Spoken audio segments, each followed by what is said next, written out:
Hey everyone, and welcome back to Pep's podcast. This week we want to talk about self-care. We want to give ideas and talk about why it's important and everything that we think self-care is and is not. Okay, so first things first, we did want to apologize just because there wasn't an episode last weekend. This is Tori speaking, by the way. I had a lot going on. My mom broke her foot, and the day we were supposed to record, my goddaughter was born. So I was at the hospital all day and all night. So we couldn't record. So that's why we were gone and didn't have an episode. So we're kind of back to our regular scheduled programming this week and gonna talk about some self-care. Yes.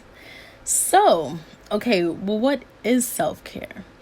We sort of hear about it all the time, and I hear that a lot of people don't know what it is or what they can do or what they should do to kind of jump into self-care. So we wanted to talk about what it actually is.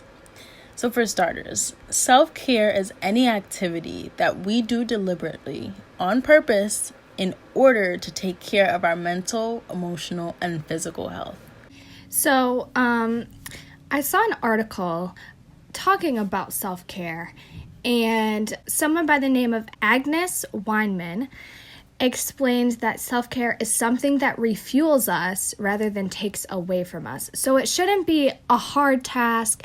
It shouldn't be something that, makes us more exhausted. It should refuel us and rejuvenate us so we can continue with life because sometimes, we get overwhelmed, we get stressed out, and this is just something to help us. Yeah, agreed. And everyone can benefit from self-care. We all have a time where we become overwhelmed with life, and that can be in terms of work, in terms of school, relationships with your family, or personal relationships. So self-care is basically for anyone. Everyone benefits from self-care, especially if you're feeling overworked, overstressed, overwhelmed. And we also would like to give a huge shout out to all of the helping professionals across the board, because they are the ones who should be taking care of self-care, since they are the ones who are helping everyone else take care of themselves all the time. Helping professionals such as teachers, social workers, therapists, counselors, police officers, doctors, nurses, parents, you name it. Anybody, including those who are not in those fields, who are helping people in any way, shape, or form, you definitely need to take part in self-care. I also think, because people, these helping professions are always helping other people, and they're constantly giving, themselves to all of these people. It's more important that they always are practicing self-care, just because it takes a lot out of you to be it does helping people, or if you're a parent, helping your kids all the time. You kind of don't put yourself as a priority when other people are involved. So making sure that you're taking time to put yourself as a priority is huge. Yes. So we want to start by giving some ideas on how you can begin the process of self-care, or even add on to your regular routine for self-care. So the first idea that we have is practicing deep breathing. So this is taking time to think about your breaths. So, for 5 minutes out the day, just sitting down and just taking in your environment and breathing. So it may, you may start by just sitting down, your feet planted on the ground, and you count to 4. 1, 2, 3, 4. Inhale for 4 seconds. Hold the breath for 4 seconds. And then exhale for 4 seconds. And you will notice a great difference. Anxiety seems to melt away. All the pressure that you may be feeling at that moment will slowly start to kind of just melt as your body is becoming more aware of the fact that it was stress, and now you're taking the time to kind of shift gears so that you can work better. Another idea that we have is a grounding exercise, which is being aware of your five senses. And this one I think is really, really helpful. I actually learned this from a fellow health professional, and it's where you you do 5 steps. So the first one is you look around for 5 things you see. This can be anything. This can be the fact that the paint you're looking at is pink, or the fact that there's a bottle of water sitting next to you. And then 4 things you hear. It can be a siren that you hear in the distance, or somebody's phone ringing, or the clicking of people typing at your job. Next, 3 things you smell. Something simple as the gum you're chewing. 2 things you feel. So it can be the chair that you're sitting in, or the frigid air because it's getting very cold here in North America. And then 1 thing you taste, and it can be anything, so those are the 5 things that just be aware of. And by the time you get to the 1 thing you taste, you're so focused on your environment that whatever was stressing you becomes minimal to the things that you are aware of. So that's really helpful. Another thing that we had was listening to music that matches your mood. So me and Key love to do this. When we're in a really good mood, we listen to that pump up music. When we're kind of sad, like we listen to music that gets in your bag. Yeah, music that's more depressing or just sad music. And we really feel our feelings through our music and our playlists. And if you don't have any music that matches your mood, you could also try new genres, different genres you don't think you would like. Because oddly enough, there probably is going to be something that you mesh with, which is interesting sometimes. You could also listen to instrumentals, or piano music, or I know I listen to Harry Potter theme songs that don't have any singing in it, just to kind of help my mood kind of calm down, help my anxiety melt away, as you were saying. But if you really don't know where to start with listening to music that matches your mood, you could follow us on Instagram, and we'll post some song ideas, some playlist ideas that we see on Spotify. Maybe some of our favorite playlists that we listen to when we're in a good mood or whatever. So you could follow us at Peps Podcast on Instagram, and we'll put it probably in our story highlights or something like that. Perfect. Also, we suggest journaling. Now, journaling is super powerful, and a lot of people say, well, I don't have time to journal, I don't have time to write, or I don't know what to write about. And those are all valid, if you do not know, but we're going to give you ideas to start. So if you're feeling a strong emotion at any time, write down what you're feeling. So for example, you're sitting down on the train and all of a sudden you start thinking about something that got you really upset during the day. You can't let it go. You can just journal on your notes app and write down your feelings. I'm feeling really upset right now on my way home because, and then list the reason. And as you're writing it down, you sort of express yourself, and you're allowing all of that negative energy that you are feeling to go away, because you're not leaving it just inside your mind and letting it dwell.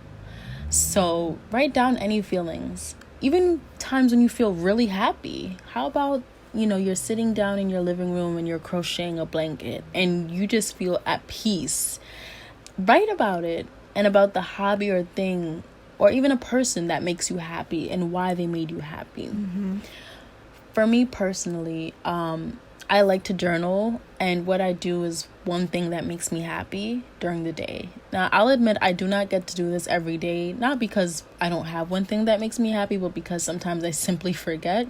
But I try to write down one thing that makes me happy, and whether that is, found a new song that I really love, or spoke to my friend that I haven't spoken to in a while, or spoken to my friend Tori, who I speak to every day. It's really the simple things that you should be writing down, because it goes to show you what's important for you and the things that make you happy, so that when you are feeling sad, you can go back and review. Another thing that you can journal about is a time you feel confused, and try to paint a picture of what you're feeling. So I feel confused because my friend has an attitude with me, and I'm not sure what I did. I noticed that the last time we spoke was on Tuesday, and whatever emotions or thoughts you're having, because it's just making your reality, placing your reality on paper, and that can help. And you can journal, again, like I said, on your notes app. You can get a physical book that you have, but you can also find apps online that allow you to journal your emotions and actually choose an emotion that you feel to start with, and then it'll give you some prompts of things that you can write about. So keep that in mind. You could also find a space in your house. You can create like a little cozy corner. You can fill it with different candles that you like, pillows, blankets, essential oils. You could also add like books or other things that make you feel relaxed. And you can dedicate time once a week to be in your cozy space. So while you're in your cozy space, you can be scrolling through Instagram pages, but not Instagram pages that are negative or anything like that. Make sure that you're following like really positive and happy Instagram pages. We can also post that in our Instagram too, because we follow a lot of powerful and positive Instagram pages, and we've noticed that they have helped with our mood a lot. Just scroll through Instagram or Pinterest, kind of get your inspiration going a little bit. Therefore, you can feel a little bit motivated and happier and more relaxed. You can also take a bath or a shower. This is probably my favorite. You could jazz it up with like bath salts or bath melts or shower melts, oils or bubbles, or like your favorite soap that you got from like Bath and Body or something. Like smelling nice things and being able to like relax in like a warm and inviting like bathtub or shower is like really powerful. It just makes me feel so happy. And you can put on like a playlist or a good show, or you could just put on some candles and relax in the silence, because especially if you're a parent or have been speaking to people all day, silence is needed. Yes, for sure. And just to add on to what Tori had mentioned earlier, as well as just now, playlists are so important. Music can really move you, and whether it moves you into further understanding your sad feelings or making you happy,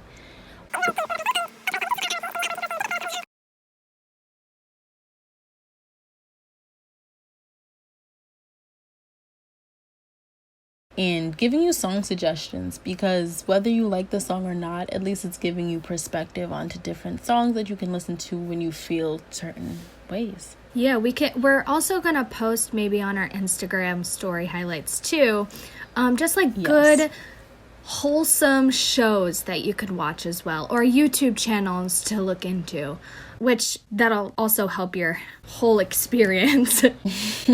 Yes. Now, some unpopular ideas, which are also considered self-care. We want to kind of just highlight some of these that you may or may not have heard of.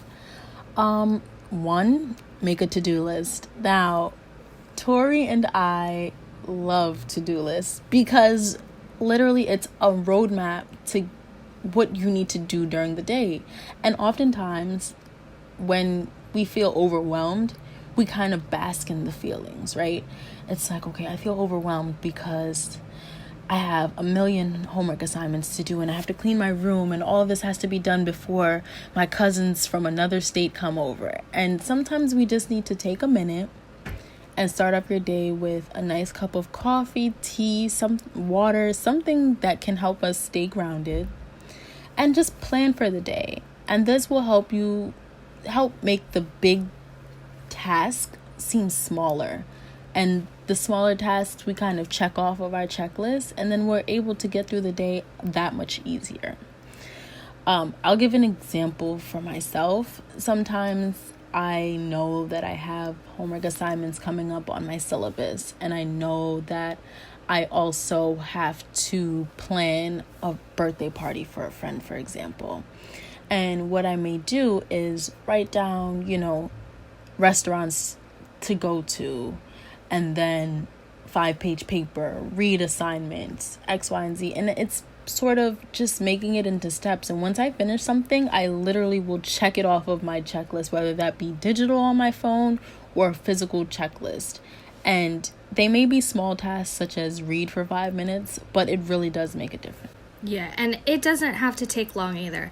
Literally take 5 minutes in your morning while you're having your morning cup of coffee or cup of tea or your breakfast, and just take those few minutes and just kind of map out your day, because at the end of the day, you're going to thank yourself for doing that, especially if you check off everything. And let me tell you, checking off everything feels so good.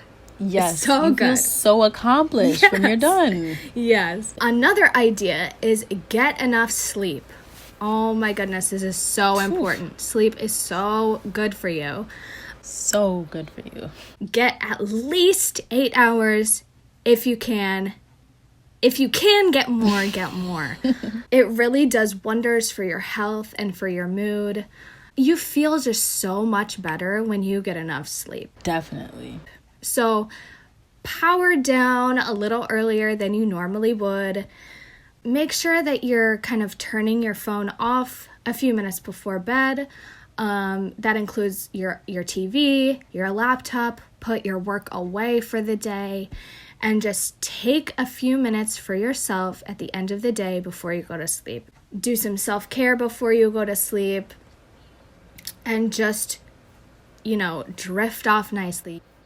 Another unpopular self-care idea is to cook and eat a good, nutritious meal. Now, there are a lot of people who do not know how to cook or do not have access to cooking, good, nutritious meals.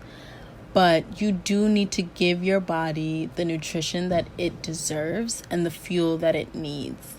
Now, there are a lot of different programs that can help you with those who do not know what or how to cook. And there's a program called HelloFresh, and they give you the directions for cooking. It's super easy, super simple. And there are also some other forms there are other companies that will give you the exact recipe sent to your house, and then you don't even have to go outside and buy anything. It'll give you that piece of steak, all the seasonings, the potatoes, whatever it is for that recipe, they will send it to you. And you can go online and check out promo codes. And it's perfect because then you're able to eat well, and your body will really thank you for it. You'll notice in these self-care, once you do these self-care routines, that your skin will be clearer. You'll be happier, more often. And I mean, eating is another one of my favorite pastimes. So this is something that I love to do as well. By the way, we just want to say that's not sponsored by HelloFresh at all. Okay, another idea is saying no to things if you're too busy or have anxiety about accomplishing a different task or something of that nature. Saying no is huge, especially to coworkers, professors, even to yourself sometimes. Like if you I'm this type of person where I cannot rest or go to sleep until everything on my to-do list is done. So even saying no to myself and being like, no, you can do that tomorrow. You need time for yourself right now. Like, that will help with your self-care regimen. It's so powerful. It is. It is so powerful, especially as like students or, employees or whatever. This is huge because lots of your coworkers or other students, your peers, whatever, will always be asking you to do different things. And sometimes it's hard to say no because if you're a people pleaser, you want to always be saying yes, or you don't want to make them mad, or you want to make their life easier. And saying no is definitely part of self-care that needs to be practiced a whole lot more. Yes, agreed. I agree 100%. And last but definitely not least, spend time alone. I mean, I don't even think there's an explanation needed for that one. It is plain and simple, just like that, spend time alone. But in case you need convincing, just know that you have to live with yourself for your entire life. So make sure that you're happy with yourself and you're happy with the decisions you make. And sometimes just sitting down and really realizing the fact that you have gone through all of the things that you have done, and you finally have this time to just sit down and relax and to be grateful for what you have, what you've gone through, and even being grateful for the struggles that you have, because they're making you the better person that you are or you will be tomorrow. So definitely spend time alone, and don't be afraid, like Tori said, to just say no. Okay. So everyone, that concludes our self-care episode. Real quick, Key, what is your favorite out of all of these ideas that we listed? Okay, that's a great question. I'm gonna say my top 2. Now, I would say spending time alone is my favorite, because I think that's the time where you do self-reflection. And me being the Virgo that I am, I overthink everything. So I think self-reflection is so important, because I think about things that I may have said to someone that may have either offended them or made them happy, or how I complimented someone, or how I stepped out of my comfort zone for the day. And I think that that's really powerful because it helps me to grow as a person. But my number 1, like slightly on top of that one, is music. Music literally makes me so happy. Like, if you want to talk to me about something, talk to me about music. I love to discuss lyrics, and I love the feeling that you can feel when you become kind of engulfed in a song, and you start to feel the emotions that the artist feels when they were singing and or writing it, especially artists such as Ariana Grande, who me and Tori love. And Janae Aiko, love her, because she is an entire mood, and I love the purity and the intensity that she has in all of her songs. So those are mine. And yours, Peps? What are yours? I'm very curious, even though I think I know. Well, as you're a Virgo, me being a Taurus, I love to eat. So that one, especially like yummy, nutritious meals that you don't have to feel guilty over. Yeah. That one would be not my number one. My number one would be obviously take a bath or a shower. Bath for me, of course. But yeah, probably those are my top 2 favorite. Yeah, and those are both so powerful. We're also interested in what you listening, what your favorite type of self-care is. Make sure that you comment or reach out to us and tell us if we missed anything that we should add. Maybe we'll do like a part 2 or something if you guys are interested. Yes. So if you like what you hear, please make sure to share with your friends, your coworkers, family, anybody. Also, don't forget to check out our other platforms. You can find us at Peps Podcast, that's PEPS Podcast, on Twitter and Instagram.